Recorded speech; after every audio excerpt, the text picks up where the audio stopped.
What's up, everybody? Welcome to another episode of my hip hop reviews. A little disclaimer: I was originally supposed to do the Jay Z's The Dynasty review, but as usual, it's just a long time uploading, and it kind of got fucked up. So I'm gonna do that review probably maybe today or tomorrow, one of them days. So I thought, not to waste no time, I'm just gonna wrap this review up. This is Big Daddy Kane's second album. It's a Big Daddy thing, released in 1989 on Cold Chillin' under Warner Brothers.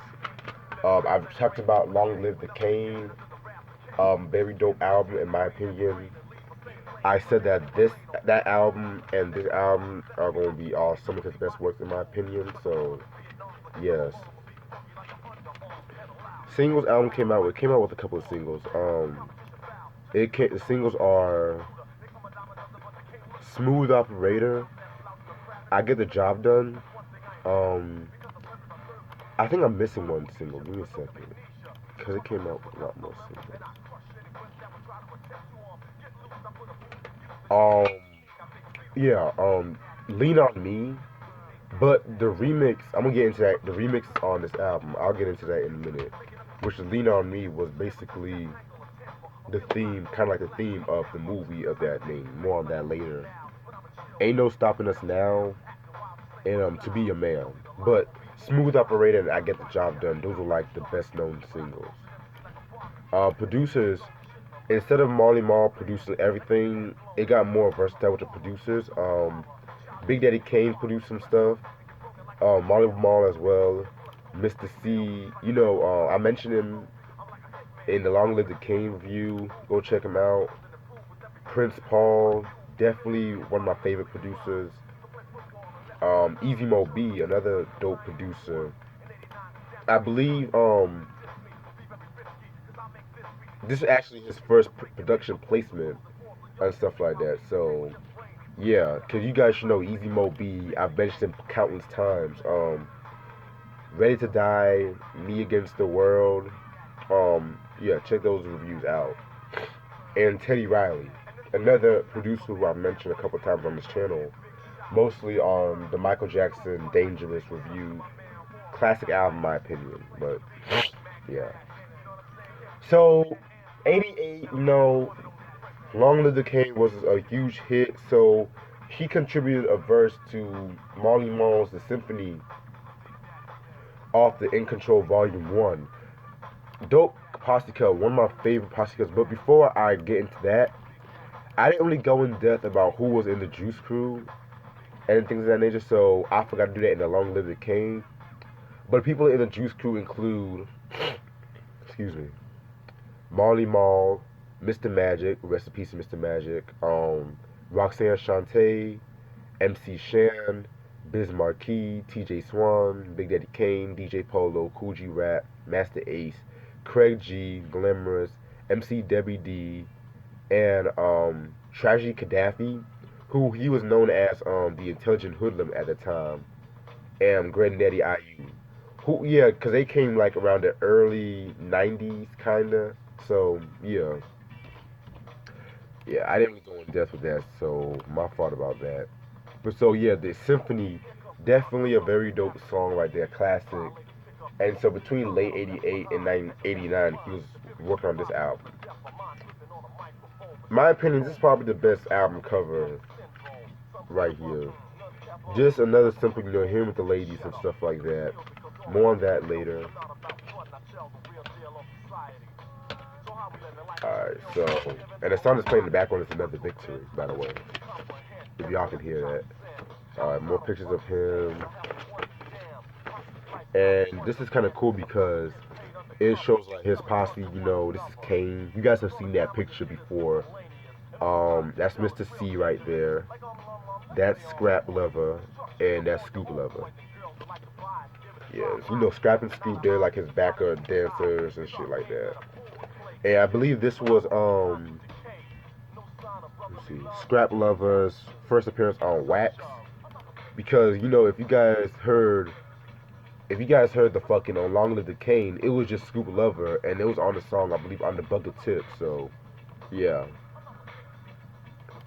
Alright, so yeah, 17 songs. Let's talk about this album. Track number one is the Big Daddy thing. Very dope way, nice way to start off the whole album. Love that beat, by the way. Prince Paul did his thing on that beat. Track number two, Another Victory. Another smooth, like, this is playing in the background right now. Another good ass song right here. He's talking about a lot of shit, you know. Like, the beat sounds like a battle rap kind of beat, but you know, he's talking about, you know, black unity, drug dealers, police brutality, like, and that's the one thing I'm gonna get into at the end of this review. So stay tuned on that. Track number three, oh, the guest appearances. Excuse me. DJ Red Alert, nice and smooth. Scoop Lover, Ant Live, Blue Magic, the R&B and soul group. You know that song Sideshow Begin, Hurry Hurry. That song. Chuck Stanley, Mr. C, um, Scrap Lover, and that's it. Sorry about that. Yeah, Another Victory. I love that song. That beat right there is impeccable. Um, Easy Mo B actually produced that beat. Very cool beat. Like, nice song to work out to. Track number three, Mortal Kombat. Another dope ass banger and stuff like that. This is just Kane just ripping the whole beat into pieces, and he actually produced the song too and stuff like that. So yeah, very cool song. You know, Children Are the Future. Self-explanatory. It's just talking about how we have to like do right by the children and things like that. Yeah, very cool song. Well, it's kind of like, you know, a cheesy-ish kind of song, but at the same time, it's not bad cheesy, if you want to put it bluntly. Track number five, Young, Gifted, and Black. That's my favorite song off this album. I believe, yeah, Molly Mall produced that joint right there. And one thing I never knew that beat was originally for MC Shan though. I never knew that. So I thought that was pretty interesting though. But Young, Gifted, and Black, definitely a very cool song right there. Very cool song. It has a black exploitation kind of vibe with it, like that. Like, very cool song right there. Very underrated song. I don't hear that many people talking about that song, but it is what it is. Track number six, The Smooth Operator. Everyone knows that song. This is like one of his most signature songs. Basically, this was really the song. If you really want to know about Big AK's reputation with the ladies, this is the first song people automatically think about. So yeah, and I love the usage of the that sample though. Everyone knows that sample. So yeah, no reason to talk about it. So yeah, Calling Mr. Welfare. That's another like kind of like a conscious track that features DJ Red Alert. Um, Self-explanatory. It's just telling stories about how people are living off welfare, shit like that. Because welfare,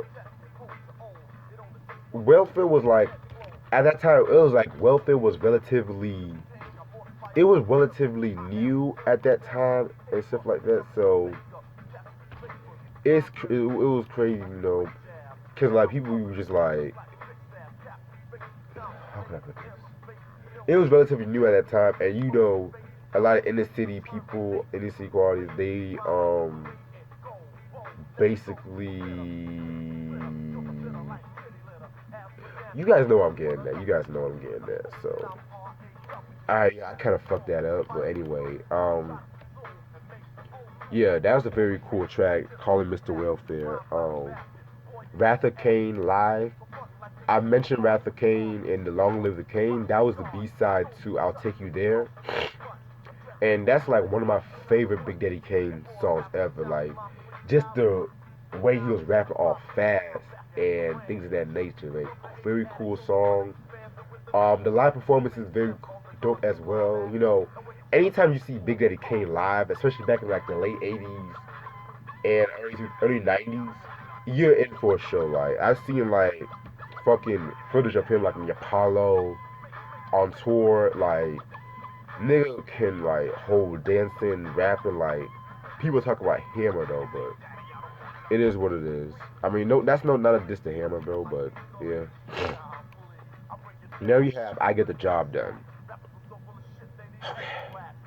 I Get the Job Done. This song was it was you can tell it was like more like a commercial mainstreamish song. So, cause Teddy Riley he produced that song, and I can let that slide though, cause you know that was he was trying to do something for the ladies and stuff like that. So let that shit slide. But the next album will be a problem. Stay tuned on that. Um, Track number 10, Ain't No Stopping Us Now.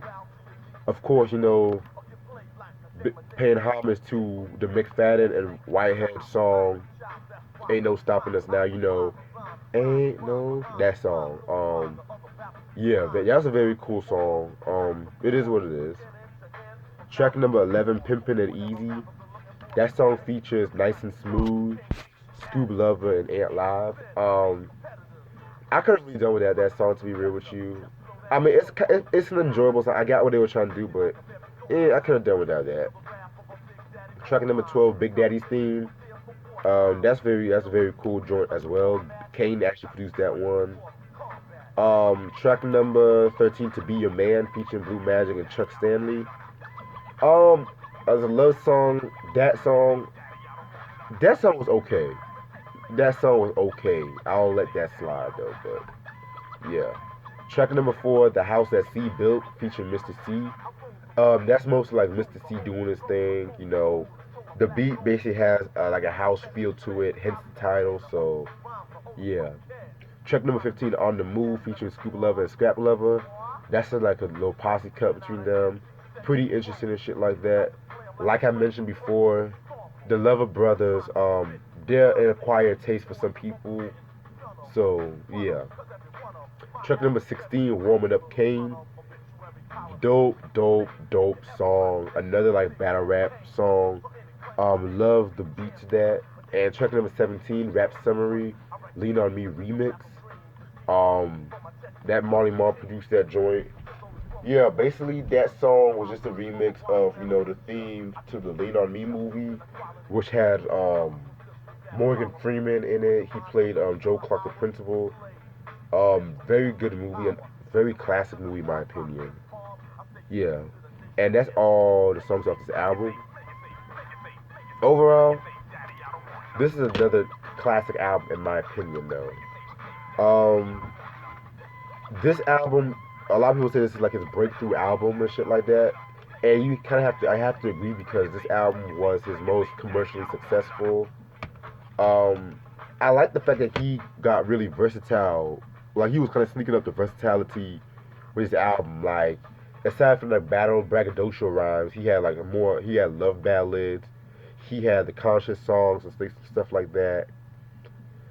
Yeah, but this was really like the album where he was really getting into like the whole ladies man persona and shit like that. And you can really tell with certain songs like I Get the Job Done, Smooth Operator, which I love that song. Pimpin' Ain't Easy. You know, he was kind of doing more of that. And in the first album, I mean, you had certain shit like that, but at the same time, it was blended well. It had like a certain edge to it. And this album, it still maintains that edge with it. But you can see him like it can see him like slowly sneaking in though. But like I said before, I'm gonna save most of my thoughts on that with the Taste of Chocolate review. So yeah. Other than that, this is a very must-have in your collection if you're a Big Daddy Kane fan. Um, yeah, very dope album right here, and that's all the time I have. So stay tuned for more. Peace.